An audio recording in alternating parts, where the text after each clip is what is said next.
دیکھیے یہ رمضان شریف کا مہینہ ہے، بڑا پاک مہینہ ہے۔ حضور صلی اللہ تعالیٰ علیہ وسلم ارشاد فرماتے ہیں کہ رمضان شریف کے مہینے میں اگر کسی انسان نے زنا کیا یا شراب پی تو اگلے رمضان آنے سے پہلے اگر اس کا انتقال ہو گیا تو سیدھا جہنم میں جائے گا، کیونکہ اس کے پاس اتنی بڑی کوئی نیکی نہیں ہوگی جو اسے جنت میں لے جا سکے۔ اللہ رب العزت کی بارگاہ میں دعا ہے کہ اللہ ہم تمامی حضرات کو گناہوں سے بچنے کی توفیق عطا فرمائے، اللہ ہمیں ہدایت کی توفیق عطا فرمائے۔ اور اس مہینے کے اندر آپ حضرات روزہ رکھیں، نمازیں ادا کریں، بہت زیادہ ثواب ہے۔ بہت سے لوگ بہانہ بنا دیتے ہیں کہ مجھے یہ بیماری ہے، مجھے فلاں ہے جس کے تحت میں روزہ نہیں رکھ سکتا۔ تو یاد رکھیں، جو لوگ بہانہ بناتے ہیں تو ان کے لیے میں بتاؤں، شریعت کے مطابق 3 ہی مجبوریاں ہو سکتی ہیں کہ جن میں انسان روزہ نہیں رکھ سکتا، یا تو مسافر ہے، اور یا تو بیماری بہت زیادہ ہے، اور یا تو بڑھاپا بہت زیادہ ہو گیا ہے، قوت اور طاقت نہیں رہی ہے کہ روزہ رکھے۔ تو یہ 3 وجہ ہیں۔ آپ کو یہ نہ سمجھے کہ صاحب بیماری میں روزہ قضا کر سکتے ہیں تو ہم تو بیمار ہیں، ہم کیوں روزہ رکھیں؟ تو بیماری وہ ہو کہ جس میں جان جانے کا خطرہ ہو، جس میں جان جانے کا اندیشہ ہو کہ اگر روزہ رکھیں گے تو بیماری بڑھ جائے گی، تو اس بیماری میں روزہ قضا کر سکتے ہیں، یعنی رمضان شریف کے بعد وہ روزہ آپ رکھیں گے جو آپ کا روزہ چھوٹ گیا بیماری کے دنوں میں۔ جو بھی روزے چھوٹے ہوں گے وہ آپ رمضان شریف کے بعد ادا کریں گے۔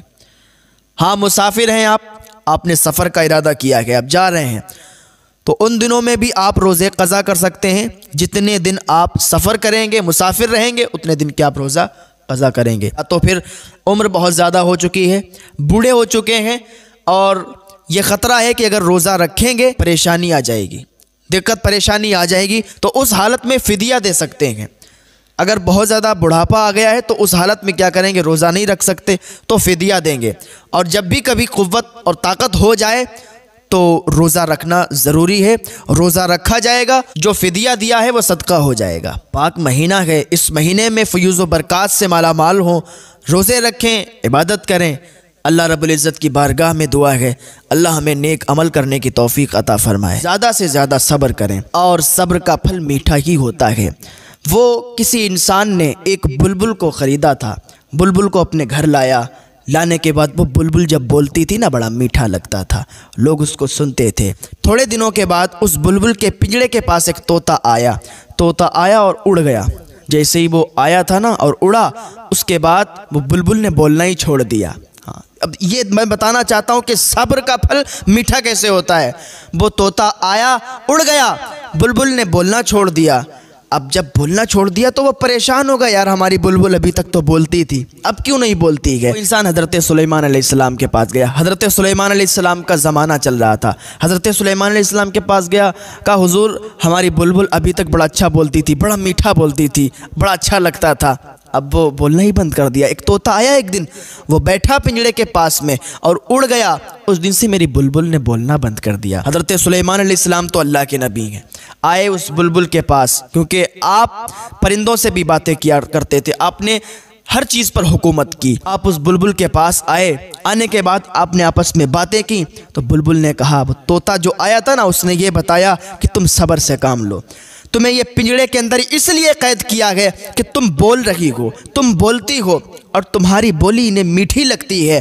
تم تو یہ کہتی ہو کہ مجھے پنجرے سے آزاد کر دو، مجھے جنگلوں میں چھوڑ دو، مجھے اڑا دو، تم تو یہ کہتی ہو، لیکن ان کے سمجھ میں کچھ اور آتا ہے، اور انہیں تمہاری آواز میٹھی لگتی ہے۔ تو اس سے بہتر ہے کہ تم صبر کرو اور صبر سے کام لو۔ جب تم صبر کرو گی تو یہ لوگ تمہیں خود آزاد کر دیں گے۔